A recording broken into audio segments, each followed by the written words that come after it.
I'm Dana Denha, and you're watching FYI. May is Asian American and Pacific Islanders Month, and the Michigan Taiwanese American Organization, or MITAI, is sharing their culture through art and entertainment.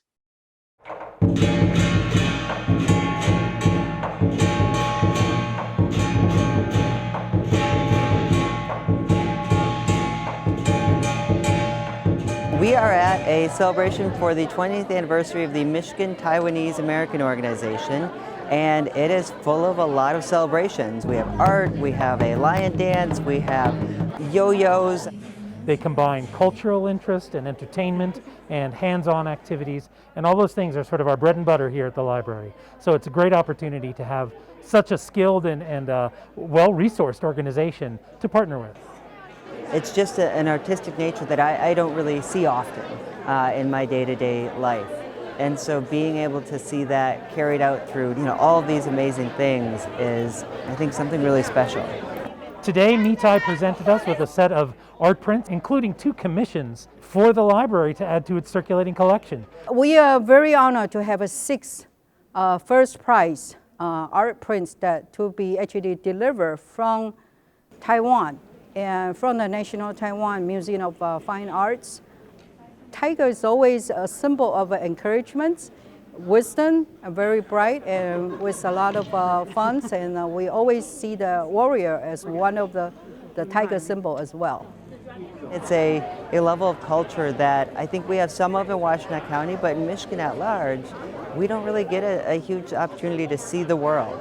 So MITAI is really kind of bringing the world to Ann Arbor and to our community in a way that's accessible, fun, and exciting.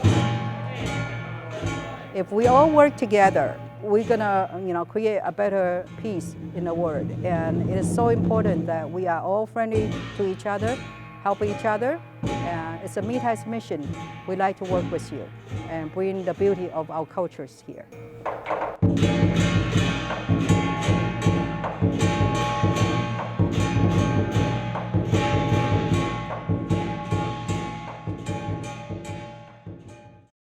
For more, visit facebook.com/mitai.org.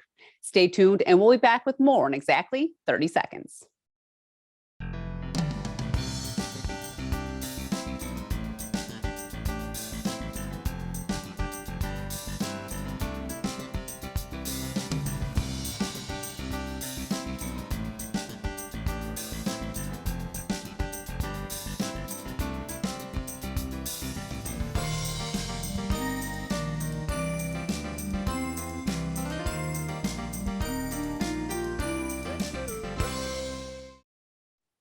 The college experience is a unique one. You choose the classes that interest you and discover new subjects to be passionate about. Twice a year, Washtenaw Community College opens our doors to the public to attend college for a day. WCC's Free College Days occur twice a year for those looking to learn. It's an opportunity for the community to come in, to see what kinds of classes we teach, to tour our labs, to really get an idea of the resource that Washtenaw Community College provides the community. I don't think our community realizes that we have 130 associate and certificate degree programs. We are the biggest transfer institution to University of Michigan. During Free College Days, students can register for any number of courses offered regularly at WCC. This is an opportunity for people to come tour our labs, like our advanced manufacturing lab. We also have a Polaris slingshot vehicle here. That's an open air vehicle, that's a connected vehicle that our students and faculty actually built. Just come to WCC, we have a lot of fun here. Our faculty and staff genuinely care about our students. So I guess what I really want to say is thank you. Thank you, Washtenaw County, for your support. For more on our local community college, visit wccnet.edu. Michiganders are always talking about the quality of our roads, especially in early spring. Now there's a place right at our fingertips that gives the facts about local roads. Learn more about the Pavement Condition Dashboard in this month's City Roundup in 60.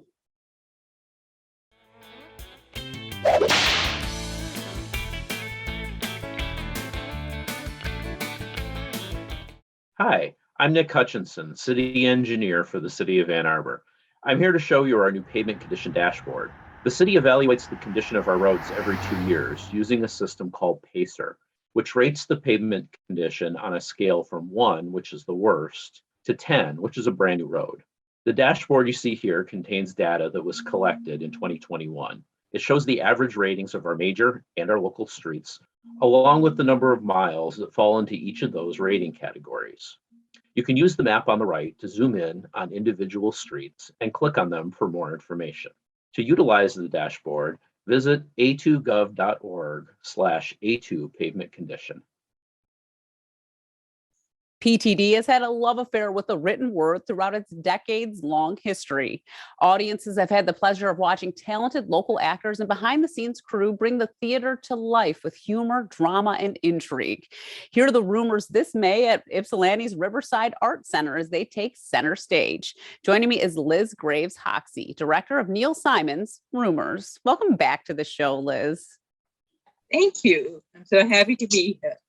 You know, we've had you on for a variety of reasons. You've been a director, you've been an actor. Are you doing more directing nowadays? Yes. Well, PTD only just opened up. Okay, we had 2 years of nothing, and yes, this is the second play we've put on, and I didn't act in the first one. No. So I assume you were ready to get back in the theater again. Oh yeah. It is so wonderful to be back. You know, it really is. Yeah. Why don't you tell us a little bit about Rumors and what it's about? It's a crazy play. Okay. It's a farce. It's the only farce that Neil Simon wrote, and basically, it's a bunch of people who gathered for a party, and everything that is possible goes wrong. The host there's no food, and the people who come to the party are just left wondering what's the matter. The host actually has a bullet wound in his earlobe. This is terrible, you know, and he's out of commission, and things just spiral until eventually the police come in. The police always, you know, they need to check things out. And then I won't say what happens, but it's an interesting ending. So, what attracted you to this play to want to put it on at Riverside Art Center? Well, I love plays comedies that when I read them, they make me laugh out loud. If that happens, I think, yes, this is a good one. And this did. To me, it's supremely funny. I really like it. And it's wonderful material for actors to, you know, they can really play and develop what's going on. And it's fun.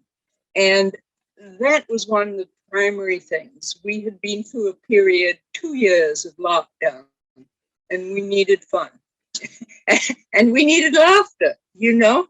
Laughter is just so life-affirming kind of thing. So to me, it had to be a comedy, and it had to be not a subtle comedy, but a farce.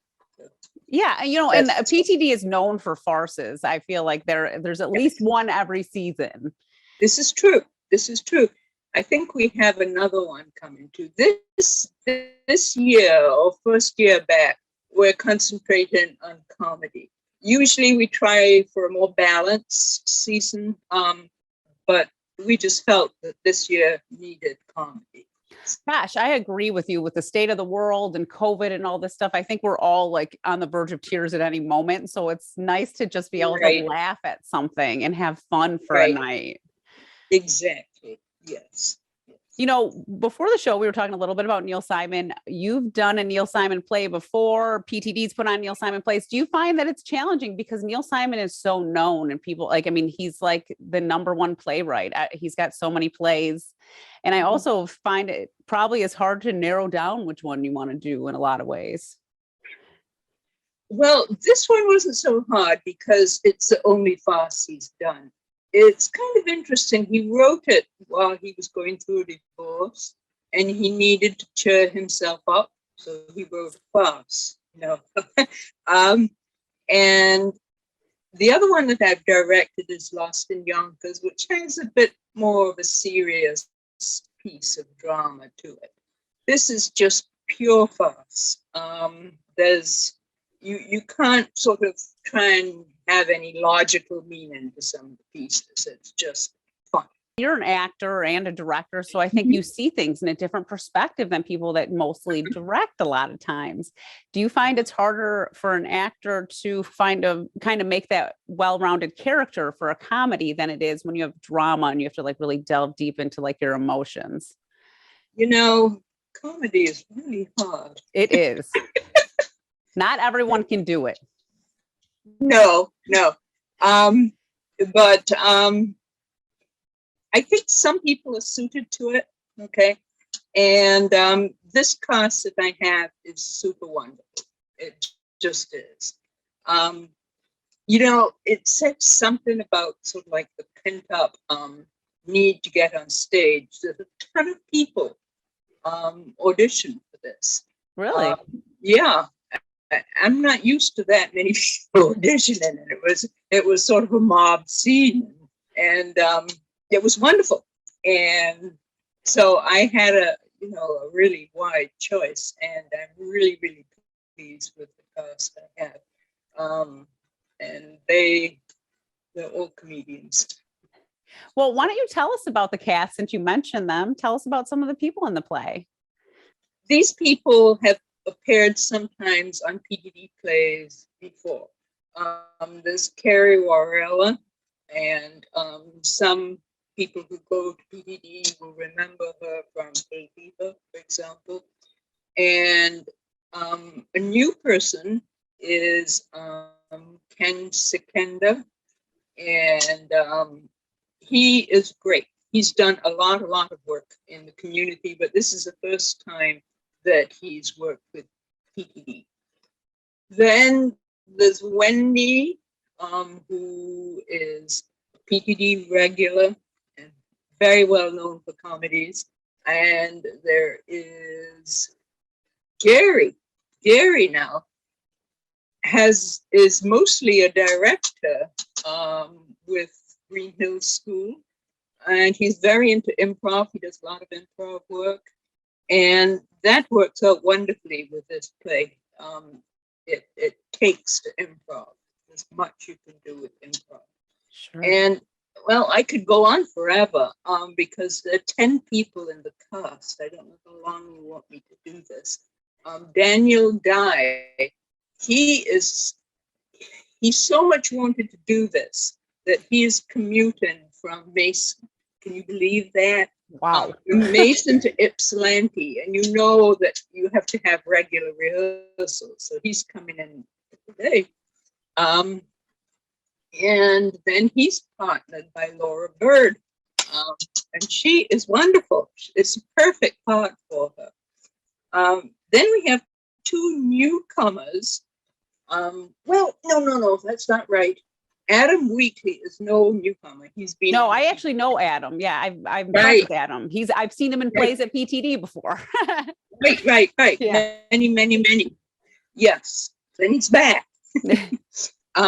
And the person that he's working with is Veronica Lake, who she was in the very first play that we put on this year. So she's not new, but she's wonderful. And then we have two cops who are both new and who are both wonderful. And I guess that's all I have to say about the cast, except everyone works together so well. It's amazing. I feel like people really needed to have some outlet for their creativity. You're talking about when PTD was constantly putting on plays. I remember it was hard sometimes to get people to come to these auditions to be in these plays because it's a lot of work to be in a play. It's a lot of work.